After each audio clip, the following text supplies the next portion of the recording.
It's Brad here at eTrailer, and today we're taking a look at installing the eTrailer trailer hitch receiver on a 2024 GMC Terrain. This is what your hitch is going to look like when it's installed on your Terrain, and this is going to be a hidden cross tube, meaning a good majority of the hitch or the structural support of it is going to be hidden behind the rear fascia, leaving only the 2" by 2" receiver tube visible. And that's kind of great because you get the usability of a hitch, but you maintain a nice clean look on your Terrain. And being that it is 2" by 2" means that this is going to be a standard size for a lot of different accessories. You're going to have tons of options when it comes to bike racks, cargo carriers, or even a ball mount. All of those accessories are going to stay in place with a 5/8 pin and clip, and this is not included with the hitch. A lot of times your accessories will have them included, but if you wanted to pick up a locking pin and clip, we have tons of options available here at eTrailer, and that's really good if you plan on leaving your accessories on the back of the vehicle. You can lock that in place and know that no one's going to walk away with your accessories. The rolled style safety chain loops are really great for hooking up your trailer, whether you have a standard S hook or even a larger clevis style works out well here. And speaking of towing, this does have some pretty decent weight capacities. As far as your gross trailer weight rating, which is the weight of the trailer plus the accessories on it, it's coming in at 4,500 pounds. You also have a tongue weight rating of 675, which is going to be the downward pressure that's put on the receiver tube opening. So that's going to be your suspended accessories like cargo carriers and bike racks. And with that rating, you're going to be able to load up a 4x bike rack or a cargo carrier for vacation with no problem. Now this can be used with a weight distribution hitch, but those numbers are going to stay exactly the same at that 4,500 and 675 rating. Now keep in mind you want to check the vehicle's owner's manual to see what it's capable of towing and then compare that with the hitch as well as any of the accessories you'll be using and take the lowest number of all of those. That way you're not overloading anything. And when it comes to choosing accessories, cargo carriers and bike racks, a lot of times you have the ability for them to stow in a vertical position. Now keep in mind, when they're in that position, more than likely you won't be able to open up your hatch without lowering them down. But you do want to make sure that they're actually going to be able to do that with this vehicle. So measuring from the center of our hitch pin to the furthest point of our rear fascia, we're coming in about 5 inches. So something to look for when choosing those accessories. We're also going to take a look at the ground clearance. From the top of the receiver tube opening to the ground is about 11.5 inches.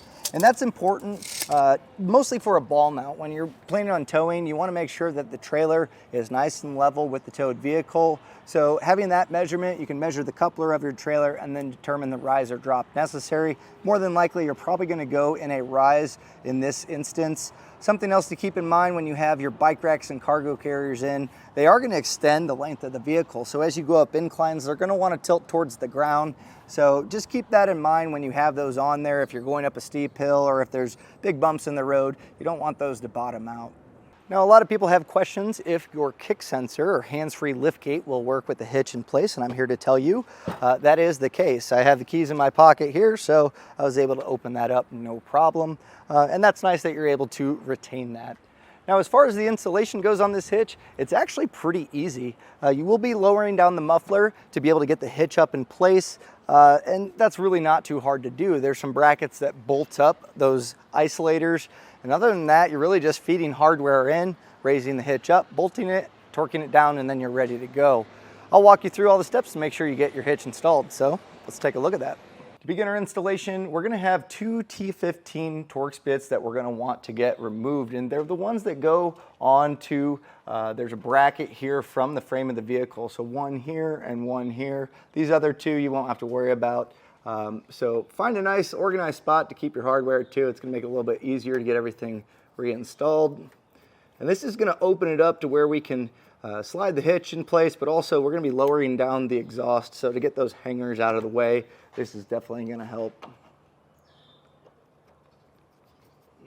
We're going to be lowering down our muffler, and the 2 exhaust brackets that are on the back side here are bolted in place, and it's going to be a 15mm socket to get those loose. There's 2 bolts on each side. They're kind of tucked up in the fascia, but getting those removed is going to be key here. So we'll get those taken off.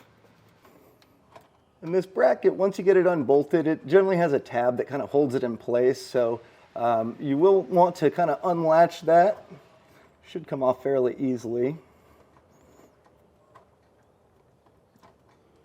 Just kind of slide this forward. And you can leave this on here if you need to. You can slide this back, and we'll go ahead and get the other side taken out.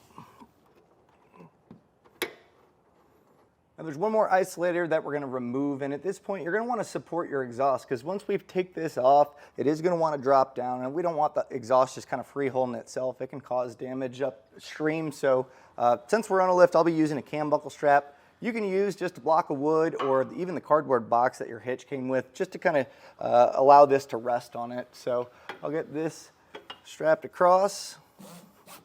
And then as far as getting the isolator removed, sometimes it can get built up with road grime and debris and makes it a little bit tricky. So what you can do is spray a little bit of soapy water on here, and using a pry bar or a long flathead screwdriver will pry this off. And with this one, on this bottom hanger, there's actually two of them welded on. If you can kind of wedge your pry bar in there, that's going to give you some leverage to get this off. And the rubber's pretty flexible, so it may have to stretch a little bit. And if you need to, you can go in the center here and just kind of pop this off. And you can see that exhaust is going to want to drop down, so watch your head when you do that. On the passenger side frame rail, you may have this large wire harness that also has a plastic push for the wire loom on the frame. We're going to get this removed just to give us a little bit more space. So using a trim panel tool, you can also use a flathead screwdriver. We'll just pop these clips out and leave it hanging for now. And we're going to be using this access hole and fish wires to get them into these three mounting points. But something that you're going to notice is the carriage bolt head as well as the spacer block are just a little bit too large for it to feed up in there. So we are going to have to enlarge that hole. There's a few different options that you can use. I have a burr bit here, and I can just kind of knock down both sides to be able to slide it in place. You can use a step bit, which will enlarge the entire hole, or you can just take a Dremel and run the wheel just right across the hole, creating two notches, and normally that's going to be wide enough for you to get the hardware in place. So for this instance, I am going to use my Dremel. Just make sure you have your safety glasses on, and we'll go ahead and get this enlarged.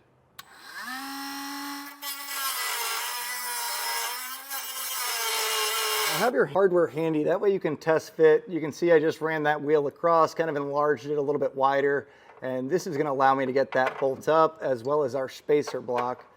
Now something that you're going to want to do is if you have a little bit of spray paint, doesn't really matter what color it is, just spray these spots where we cut it out. It's going to be raw metal, and we want to make sure long term it doesn't turn to rust. So if you have clear coat, black spray paint, doesn't really matter. As long as this is coated, that's just going to be a nice preventative. When getting our hardware in place, I mentioned that we're going to be using these three holes, but the access hole is where we're going to feed the hardware. So pretty easy here. Grab your fish wire, take the coiled end, and we'll start at this furthest one. If you need to put some bends in it, you can do that, but we're going to be pushing it back until we get this to the access hole. So you may need to put your finger in here to pull that coiled section through. And I normally put a bend on this little tail. It keeps it from pulling it up, and also when you have the hitch ready to go in place, it's nice because it also holds the wire in place. So at this point, you'll take your spacer block and just slide that up in the frame rail. And then your carriage bolt threads onto the coiled portion. And if you need to, you can kind of feed it in a little bit crooked here, but backwards like that, because as you feed this into the frame rail, you'll just kind of jostle around your pull wire. Sometimes that spacer block can get caught, but we should be able to get this to drop into place. So if you need to play around with it a little bit, just kind of jostle it back and forth until you can get this to all drop into place. Now keep your pull wire on, and we're just going to repeat that same exact process on these two holes as well as on the other side of the vehicle. I have all my hardware in place. Now's a good time to grab an extra set of hands to raise up our hitch. But before we do that, to allow it to slide up in place, just kind of peel back on your fascia and take your exhaust and kind of get it at this point, because when we raise up the hitch, we're going to slide it up past that. Our hardware all in place, we're ready to get our hitch up, and this is a job that you probably want to grab an extra set of hands for, and also make sure you have a serrated flange nut ready on each side, so that way we can get it threaded on one. It'll support the hitch, it'll make it a lot easier to get the rest of the hardware in. So I recommend pulling your muffler down and kind of sliding it over. And at this point, take your fish wires and feed them through the corresponding holes. Now in the center, you're going to notice there's two holes. You're going to be using the slotted one, not the smaller one. So just make sure that that's in the proper spot.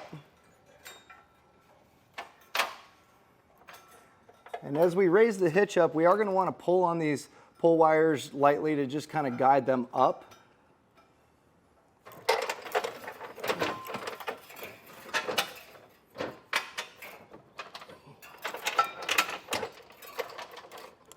And once you get one that's kind of passed down like this, you can pull the pull wire off. Just make sure you don't push that back up in the frame. And sometimes you can use the hitch to kind of hold that in place. If not, use your finger just so you're not pushing it up as you thread it on. But once we get one started on each, it's going to make it a lot easier, and we'll just go through and get the serrated flange nuts on the remaining bolts. And once you have your serrated flange nuts all in place, we're going to snug them down using a 3/4 inch socket. And we don't have to get crazy here. We're going to come back with a torque wrench, but something that you're going to want to make sure is that the carriage bolt is seated in the spacer block. So I have plenty of threads here. I do kind of worry that it's not dropped in the front, so I'll snug this up first. And we just want to make sure that if you need to, you can kind of jostle the hardware around, and sometimes you can get it to drop down. You'll see that you'll have more threads. So just make sure that carriage bolt's seated, and then you can go through and snug these down.